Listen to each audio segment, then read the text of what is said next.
It started on a Wednesday. A cold drizzle had soaked the streets of Millersville, a small city where folks still nodded to each other in passing, except when they didn't.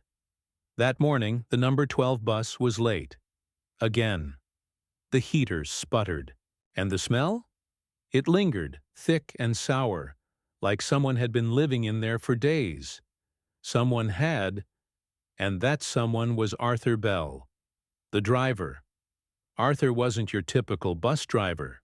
He was quiet, early 60s, wore thick glasses, and had a beard that never looked fully dry.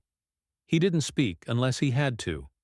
His uniform was faded, and on days like this, rainy days when the windows fogged up and the passengers got impatient, Arthur became the easiest target on the route. The ridicule came quietly at first, a whisper, a snicker. Then, one morning, a man in a navy blazer stepped aboard. Late 30s, cocky smile, and just loud enough for everyone to hear. God, man. Ever heard of deodorant? This whole bus smells like you. The laughter that followed wasn't loud, but it was enough. Enough to make Arthur pause, then nod silently, and drive. No one knew that Arthur had been sleeping in that bus for weeks. Arthur's wife, Evelyn, had passed away 3 months earlier. Pancreatic cancer. The kind that doesn't ask questions.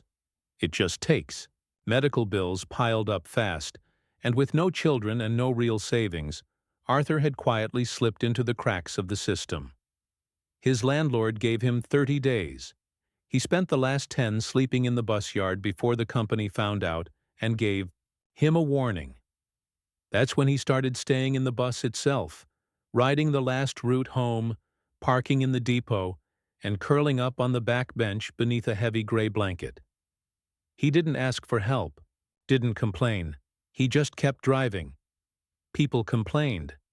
Of course they did. About the smell, about delays, about Arthur's tired eyes and slow movements. But nobody knew the full story. Nobody, except one unlikely witness. One Thursday morning, that same man in the blazer, his name was Travis Kemp, stepped onto the bus again. This time with a coffee in hand and a Bluetooth earpiece dangling from his ear like an ornament of self-importance. Smells like someone took a shower in garbage, he muttered, loud enough again.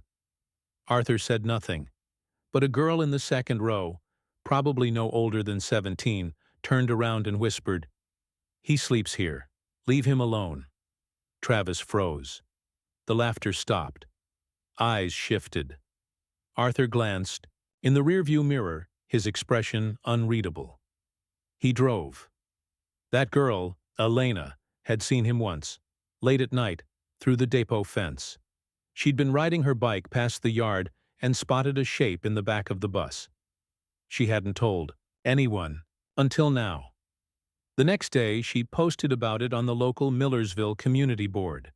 The post was titled, "Our bus driver deserves better." Within hours, the post exploded. People started sharing stories, quiet stories, of Arthur helping elderly riders carry their groceries, of waiting for a late mom running for the bus, of giving his own lunch to a homeless man one snowy afternoon. The narrative changed almost overnight. Someone tagged the mayor. Mayor Luis Donahue, 58, progressive and usually busy dealing with zoning disputes and city council noise, actually read the post, and the next morning he boarded the number 12, no press, no suit, just a worn jacket, a ball cap, and coffee in a thermos. He rode silently, watched, smelled what everyone else smelled, saw what few had seen. When the route ended, he asked Arthur if they could talk.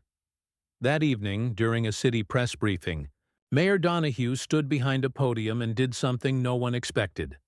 "Today I met a man named Arthur Bell," he began. "He's been driving our city buses for 22 years. He's lost his wife, his home, and yet he still shows up every day to serve this city." The room went quiet. Someone mocked him for the way he smelled. They didn't ask why.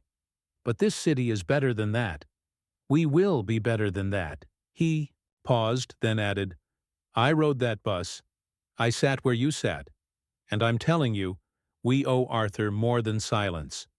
The mayor announced a temporary housing fund for displaced municipal employees.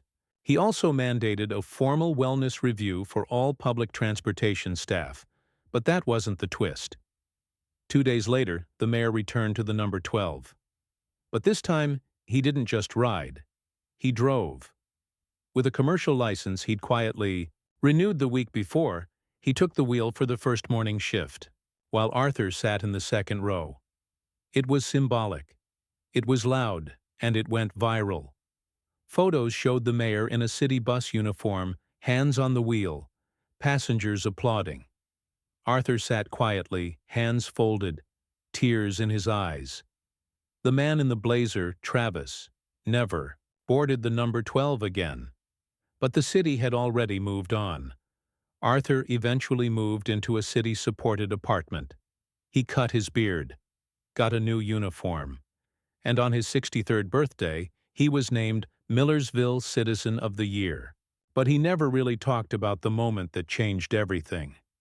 When asked in a local interview, all he said was, "I thought nobody noticed. Turns out one person did. And sometimes, that's enough."